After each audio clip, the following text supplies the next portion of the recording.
जवाब नहीं दिया और बस उसे देखता रह गया।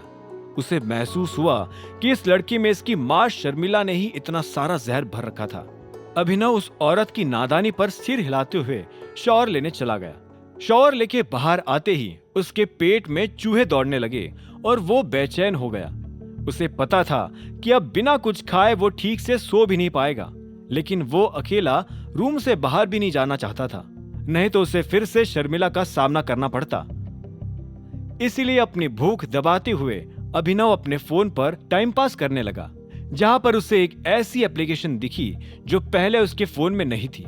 अभिनव ने क्यूरियोसिटी से उसे खोलकर देखा तो उसे पता चला कि ये उन्हीं कैमरास की एप्लीकेशन है जो उसकी गाड़ी में फिट थे।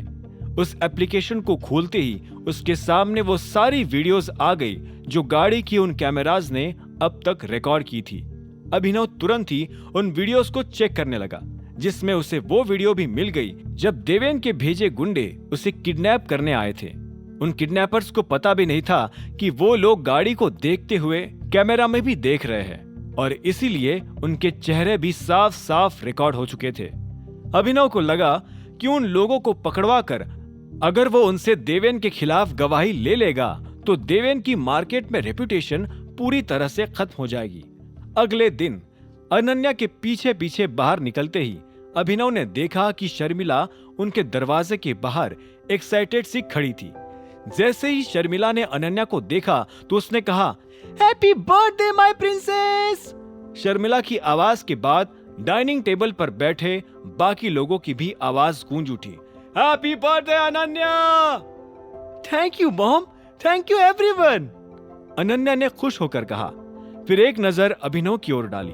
उन दोनों के बीच सुबह उठते ही इस बात पर बहस हो गई थी कि अभिनव अभी भी अनन्या को बर्थडे विश क्यों नहीं कर रहा था। अभिनव ने सोचा कि वो अनन्या को उसकी ऑक्शन से खरीदी हुई रिंग गिफ्ट करते हुए ही बर्थडे विश करेगा। हालांकि अनन्या अभी भी काफी गुस्सा थी। जब तक तुम्हारी वाइफ हूँ, किसी का बॉयफ्रेंड बनने का नाटक मत करना, अनन्या ने अभिनव को फिर से धमकाया था। अभिनव ने भी उसे चिराग को लेकर कई ताने मारे थे। हालांकि कुछ ही देर में वो दोनों बहस करते करते थक गए और तैयार होकर बाहर आ गए। डाइनिंग टेबल पर भी आज तरह तरह की डिशेस मौजूद थी। राजीव ने भी अनन्या के सिर पर हाथ रखकर कहा, तो फिर आज बर्थडे के क्या प्लान है बेटा? डैड, आज सारी फिक्र छोड़कर सिर्फ एंजॉय करने का प्लान है। अनन्या मुस्कुराते हुए अपने लिए एक चेयर निकालकर उस पर बैठ गई। अभिनव भी चुपचाप आकर बिना किसी इमोशन के साथ अपने लिए चेयर निकालकर बैठ गया। तुम कुछ देर के लिए ऑफिस भी आओगी ना? हरदेव ने अनन्या की ओर देखकर पूछा। हाँ, अनन्या ने नजरें ऊपर करके कहा, लेकिन मुझे 2 बजे ही ऑफिस से निकलना पड़ेगा दादाजी। कोई प्रॉब्लम नहीं, वैसे भी तुम्हारा सेलिब्रेशन जायज है। बर्थडे के साथ साथ आखिर तुम्हारी वजह से ही हमें प्रोटॉन पब्लिशर से डील भी तो मिल गई है, या फिर मेरी वजह से? अभिनव ने धीरे से अंदर ही अंदर कहा। उसे एक पल के लिए लगा कि शायद बाकी लोगों ने उसकी बात सुन ली थी, लेकिन फिर उसने देखा कि कोई भी उसकी तरफ देख तक नहीं रहा था।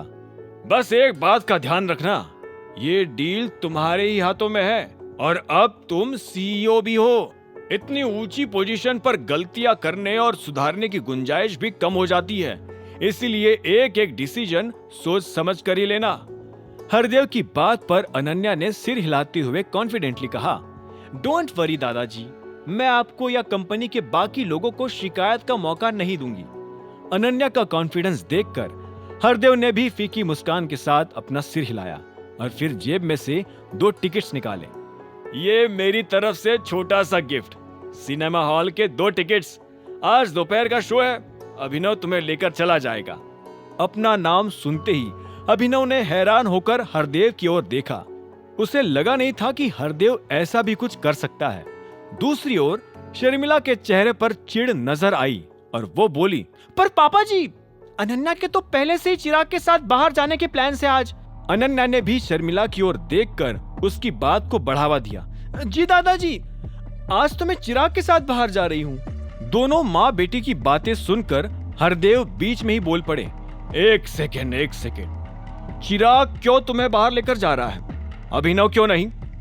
उन्होंने फिर गुस्से से अभिनव की ओर देखा, और तुम अनन्या को क्यों नहीं लेकर जा रहे हो? तुम उसके पति हो, इतनी जिम्मेदारी तो बनती है तुम्हारी।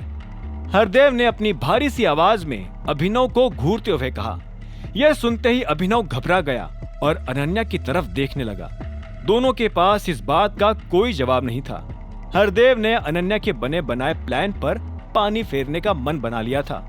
आगे की कहानी जानने के लिए देखें अगला एपिसोड सिर्फ पॉकेट एफएम के यूट्यूब चैनल पर, और द रिटर्न ऑफ टाइगर के सारे एपिसोड्स को सुनने के लिए डिस्क्रिप्शन में दी लिंक से डाउनलोड करें पॉकेट एफएम ऐप।